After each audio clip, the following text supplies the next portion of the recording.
Sobat DRV Channel, kali ini saya ketemu dan spesial karena ini episodenya Dr. Vito menjawab. Jadinya pertanyaan yang ada di Instagram Dr. Vito juga ada di DRV Channel, komen-komen itu kita akan jawab. Tentunya sudah dipilih juga pertanyaan yang bagus-bagus dan memang penting untuk dijawab akan dipilih oleh tim. Dan kali ini sudah ada beberapa nih ya.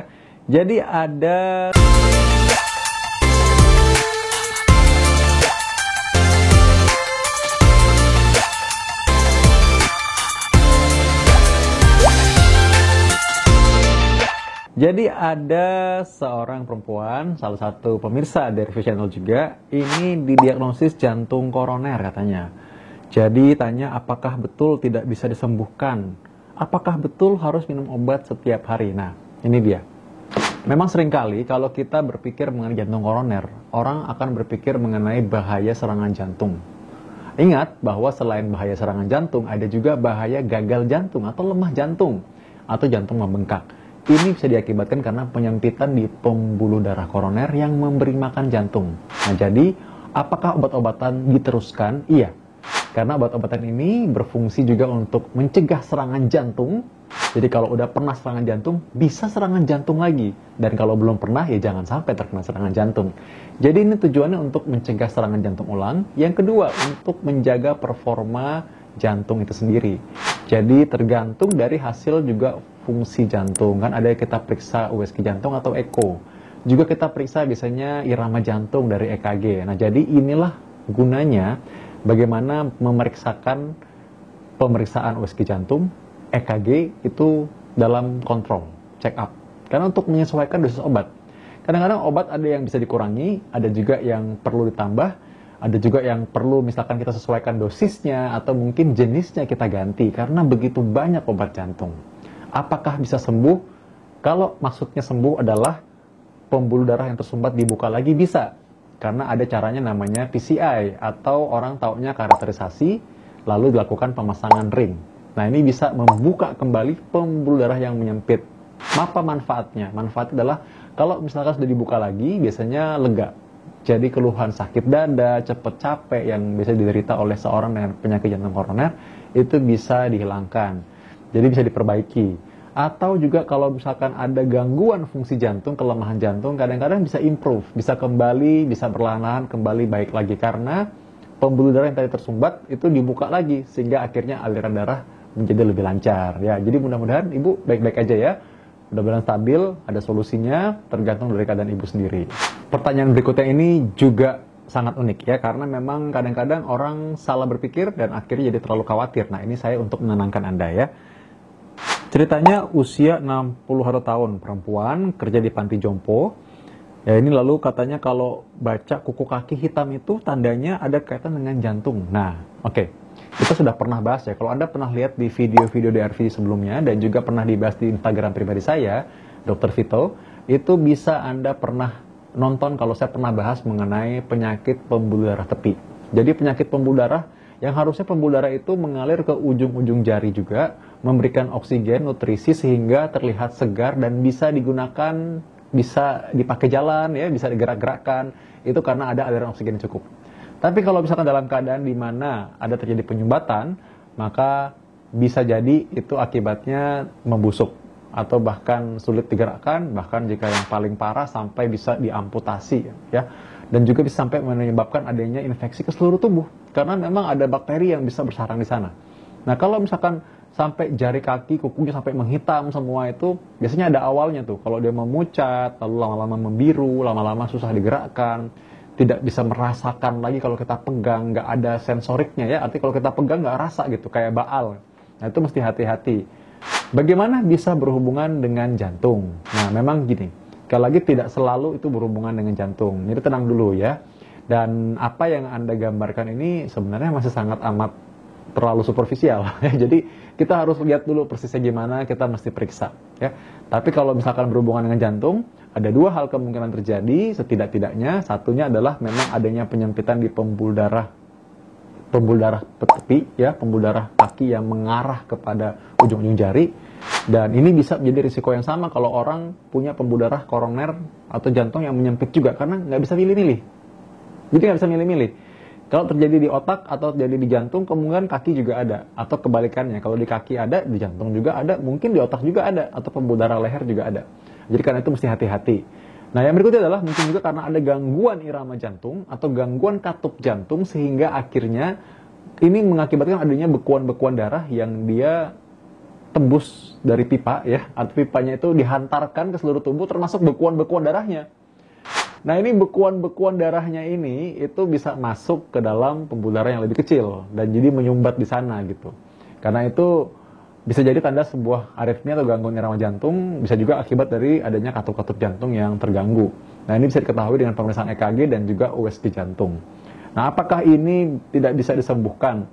Kadang-kadang kalau dalam fase yang baru awal-awal saja mungkin masih bisa kita berikan pengencer darah dan juga bisa mencegahnya. Jadi ketika sebelum terjadi ada di kakinya warnanya hitam itu, kadang-kadang juga kita bisa kasih dulu pengencer darah. Tujuannya apa sih?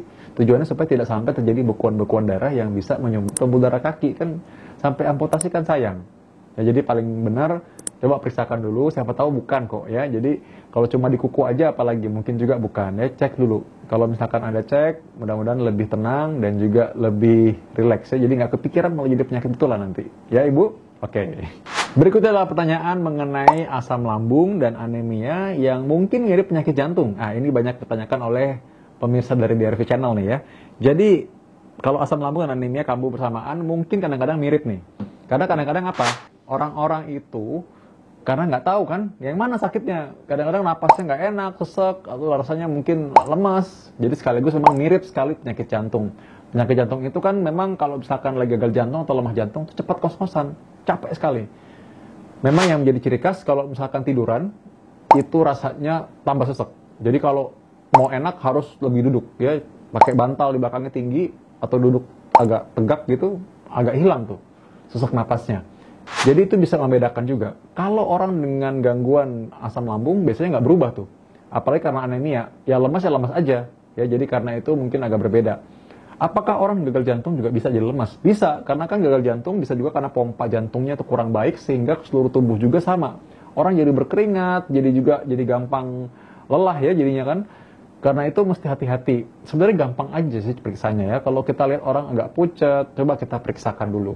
Dan memang kita harus tahu bahwa orang dengan penyakit jantung kronik juga bisa anemia juga.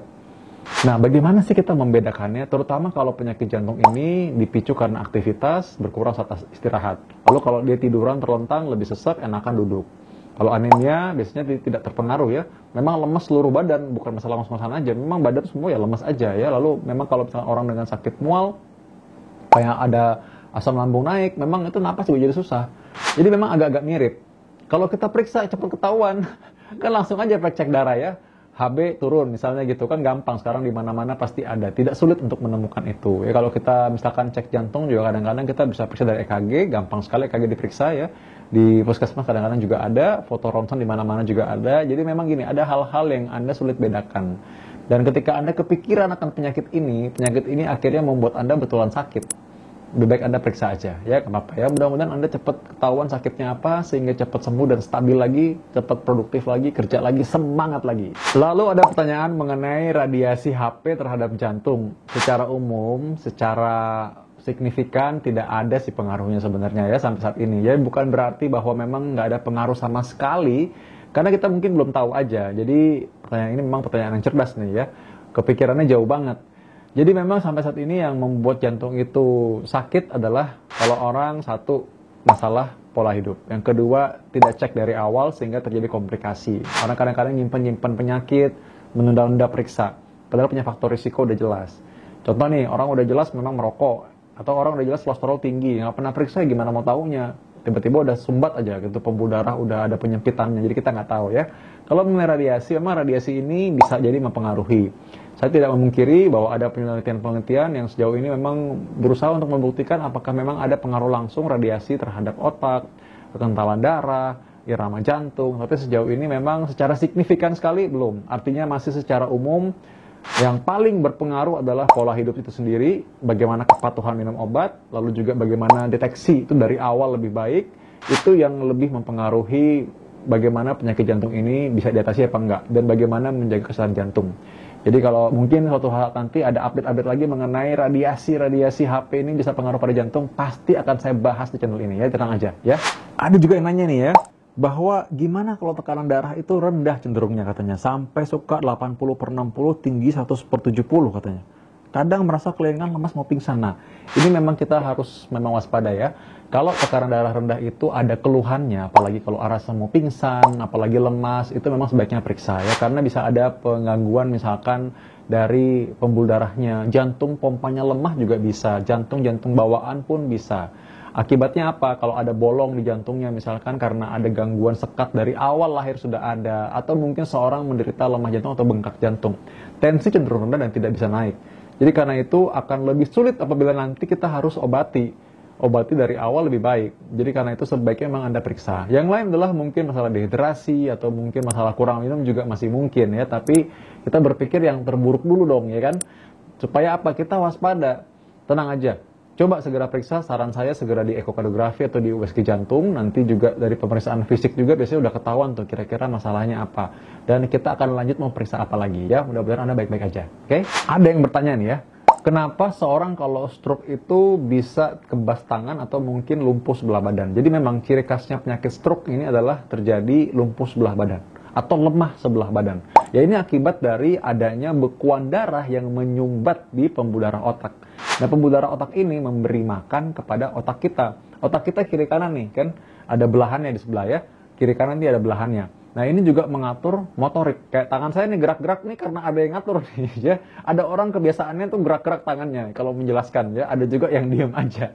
Jadi memang kalau kita mengatur kegiatan kita mau ngambil sesuatu, itu kan diatur oleh fungsi motorik namanya dari sistem saraf pusat.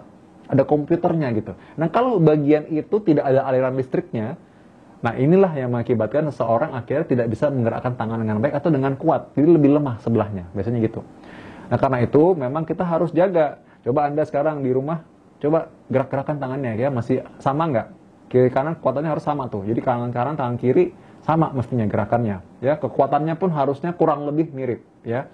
Nah, tapi kalau misalkan Anda memang orang pernah stroke, kakinya kadang-kadang lebih lemah sebelah, atau kaki kanannya mungkin pakai tangan kanannya kadang-kadang tidak bisa ngancingin baju sendiri, kadang-kadang gitu ya, atau tidak bisa memegang sumpit sendiri.